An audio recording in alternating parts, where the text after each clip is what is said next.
డబ్బు, అనారోగ్యం, ఉద్యోగం, వ్యాపారం అప్పులతో బాధపడుతున్నారా? మీకోసమే మేనిఫెస్టింగ్ మిరాకిల్స్ 11 days ప్రోగ్రామ్. నమస్తే, welcome back to Suman TV. నేను మీ సంజయ్. ఈరోజు మనతో పాటు ఉన్నారు AMFI register mutual fund distributor P S Chandrashekar గారు. ఆయనతో మాట్లాడి కొన్ని విషయాలు తెలుసుకుందాం. నమస్కారం సార్. నమస్తే సంజయ్ గారు. సార్, ఇప్పుడు యుఎస్ రీసెంట్గానే సెప్టెంబర్ 8ని ఫెడ్ ఇంట్రెస్ట్ రేట్స్ని అనౌన్స్ చేయడం జరిగింది. ఇప్పుడు యుఎస్ ఫెడ్ ఇంట్రెస్ట్ రేట్స్ని 50 basis points వరకు కట్ చేయడం జరిగింది. దీని ప్రభావం ఇండియన్ మార్కెట్స్పై ఏ రకంగా ఉండబోతుంది? మ్యూచువల్ ఫండ్ ఇన్వెస్టర్స్ ఇప్పుడు ఏ రకంగా వర్క్ చేస్తే మంచిది? అగ్రెసివ్గా ఉండాలంటారా, కన్జర్వేటివ్గా ఉండాలంటారా? సంజయ్ గారు, ఈ ఫెడ్ అనౌన్స్ చేసిన 50 basis points చూసుకుంటే ఇప్పుడు 50 basis points కట్ చేశారండి. ఈ 50 basis points అనేది 2 times ఇంతవరకు కట్ చేశారండి ముందు. అదేంటంటే ఒకసారి ఏమో 2001లో ఒకసారి, 2007లో ఒకసారి అండి. ఈ 50 basis points కట్ చేసేటప్పుడు 2001లో ఆల్మోస్ట్ 31% మార్కెట్ క్రాష్ అయిందండి. S&P 500 ఓకే, S&P 500 31% క్రాష్ అయింది. అలాగే 2007లో ఇదే 50 basis points తగ్గించినప్పుడు S&P 500 26% క్రాష్ అయింది. అప్పుడు కూడా మార్కెట్ బాగా పడడం జరిగింది. ఓకే, సో ఇప్పుడు తర్వాత ఇదే ఫెడ్ ఫ్యూచర్లో ఈ ఇయర్లో అరౌండ్ ఒక 2 times మళ్ళా ఒక 25 basis points కట్ చేసే ఆలోచనలో కనబడుతున్నారండి. ఓకే, సో అది ముందు డిసిషన్స్ తీసుకుంటారండి. ఆ తీసుకునే ఎఫెక్టు మన మార్కెట్స్ ఎలా పడుతుంది, ఇన్వెస్టర్స్ ఎక్కడ ఇన్వెస్ట్ చేయాలి ఏంటనేది ఇప్పుడు మనం మాట్లాడుకుందాం అండి. ఇప్పుడు FII ఫ్లోస్ చూసుకుందామండి. ఆగస్ట్లోని సెప్టెంబర్లోని FII ఫ్లోస్ ఎలా ఉన్నాయి సార్ ఇప్పుడు మన ఇండియా వైజ్ కానీ ఫారెన్ వైడ్ కానీ?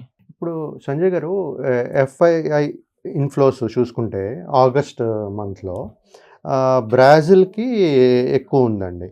$1,703 million. బ్రాజిల్కి ఫారిన్ ఇన్వెస్టర్స్ అక్కడ ఇన్వెస్ట్ చేసే అమౌంట్. సో $703 million ఫ్లో ఆగస్ట్లో ఉన్నదండి.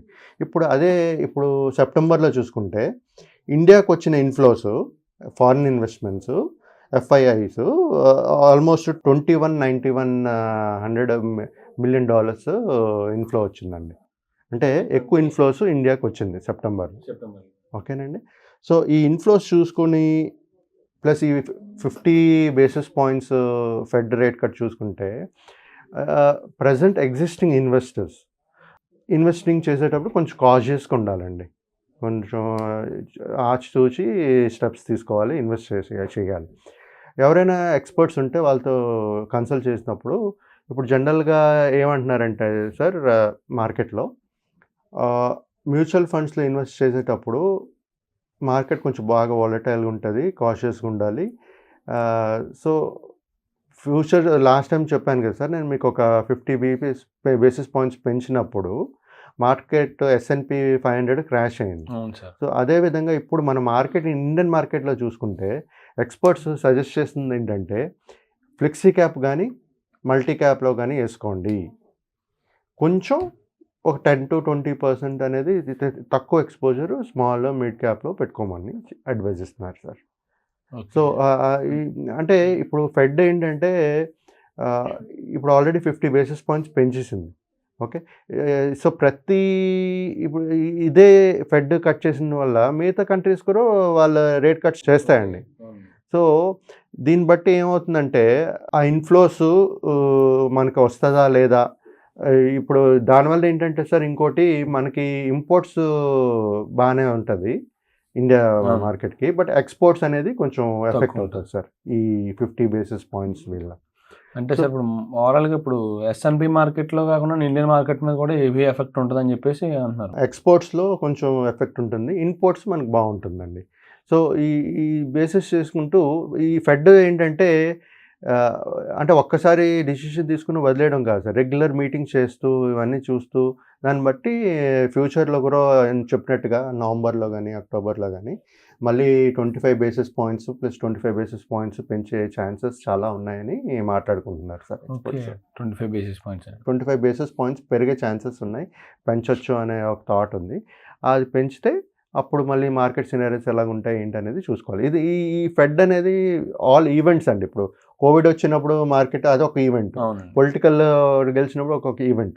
సో ఇవి ఫెడ్ రేట్ 50 బేసిస్ ఇది అయిన రేట్ కట్ చేసినప్పుడు సో దాని ఎఫెక్ట్ మిగతా కంట్రీస్ మీద ఎలా పడతాయి ఏంటి అనేది చూసుకుంటూ మన ఎస్పెషల్లీ మన ఇండియన్ మార్కెట్లో మ్యూచువల్ ఫండ్ ఇన్వెస్టర్స్ ఎలా దేంట్లో పెట్టాలనేది ఎక్స్పర్ట్స్ సజెస్ట్ చేసినట్టుగా ఈ ఫ్లెక్సీ క్యాప్లోని మల్టీ క్యాప్లోని పెట్టుకోమని చెప్తున్నారండి. అదేవిధంగా తక్కువ ఎక్స్పోజర్ మ్యూచువల్ మిడ్ క్యాప్ కానీ స్మాల్ క్యాప్ కానీ తక్కువ ఎక్స్పోజర్ పెట్టుకోమంటున్నారు.